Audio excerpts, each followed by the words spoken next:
Hey, what's going on, everybody? Stan Rada with you again, and today I want to spend a little bit of time in Mark chapter 5, and if you can't tell, I've been reading through the book of Mark recently and particularly impacted by it. There have been some times in my life when I've followed Jesus where I just kind of get to that place where I think, you know what, Jesus, today you rest. I'm feeling pretty strong. You rest. I've got this. And I kind of get to that place of a little bit of ego and arrogance and maybe a little bit of pride involved where I kind of feel like, I think I've got this now. I'm finally getting the hang of what it is that Jesus wants me to do. And now that I've got that rhythm, I don't really need Jesus as much. I can take and I can run with this.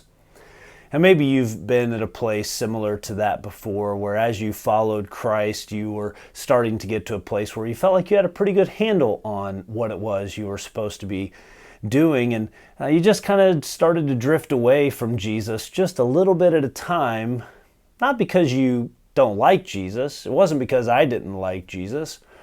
It's really more about, I think I've got this. And because I'm in control and I've got it, I'm not as desperate as I should be for Jesus' help, His strength, His wisdom, His leadership, and I just kind of take charge of my life. There's this story in Mark chapter 5 of a woman who was completely not in charge of her life. And I think that she gives us a really good example of the type of life that we should lead. The minute we start to feel too comfortable with our faith, we should be reminded of this woman in Mark chapter 5. We're introduced to her. We don't know her name, but she's had a bleeding disorder for 12 years. She's basically gone bankrupt in an attempt to find a doctor who could heal her. She spent all her money. She's turned over every stone trying to find a solution to her bleeding disorder. One day Jesus is coming through town and she hears that he's in town, and we have our answer very early on in the story of the kind of people, the kind of followers of Jesus that we should be. Mark chapter 5, and this is verse 28. She said to herself, "If I just touch his clothes, I will be made well."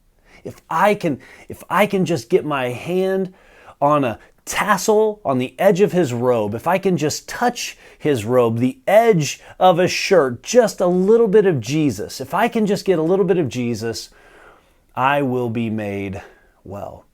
That is someone who's desperate. They're desperate for Jesus, just a little bit of Jesus, and yet in our day, in our time, sometimes we just kind of feel like, I've got enough Jesus, now I need to go work. Now I need to go accomplish the to-do list. Now I need to go and get all these things done. And we sort of let the desperation for Jesus diminish and fade out in our life.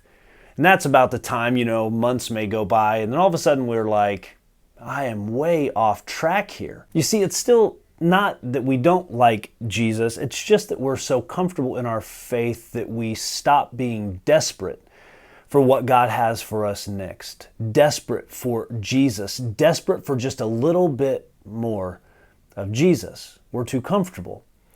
In Acts chapter 4, we read about these people who, Acts 17, who turned the world upside down. But the reason why they did is because in Acts chapter 4, the Bible tells us that they were men who had been with Jesus.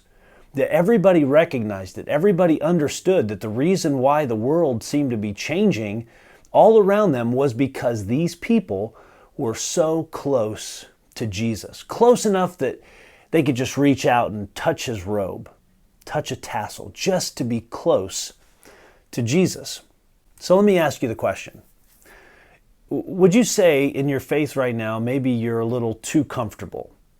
That it seems to you that you're comfortable enough in your faith that somehow God agrees with all of your views.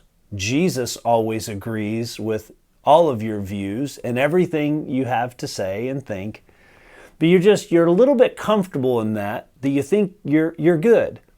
Can I challenge you or encourage you to pray a challenging prayer? I want to encourage you to pray this prayer. Pray, Jesus, help me to not be comfortable.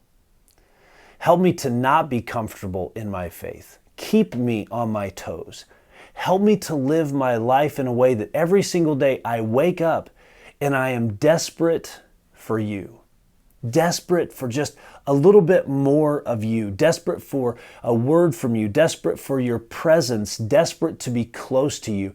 Father, help me to not be comfortable in my faith. Just give me a little bit more of Jesus. Give me a little bit more of your Spirit. Lead me. Help me to hear your voice more today than I did yesterday.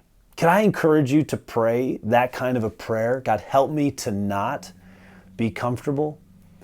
It is really interesting because that's kind of our natural rhythm. It's easy for us to get to that place of comfort and just kind of assume everything is fine and feel like we're in control and that we've got it all taken care of.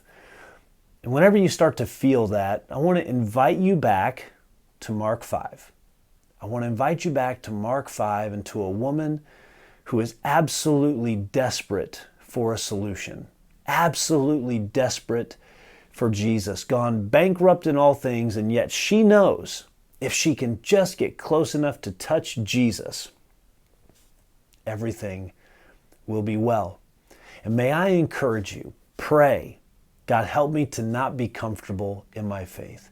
What would it look like for you today to draw a little bit closer to God, to get a little bit closer to Jesus, to touch the robe of Jesus and say, if I can just have a little bit more of Jesus, all will be well. Can I encourage you to not only pray a prayer of discomfort, but also encourage you to stay in Scripture today? Can I encourage you to pray the prayer of discomfort and then get into Scripture and say, God, what is it you have for me? Whatever it is, we can face it together. I can face it with you. I just need a little bit more of you. May we not be too comfortable in our faith. And may we turn the world upside down in our discomfort as we pursue Jesus, as we are desperate for Him, and as we get daily just a little bit more of Jesus. I pray you'll experience that in your own life.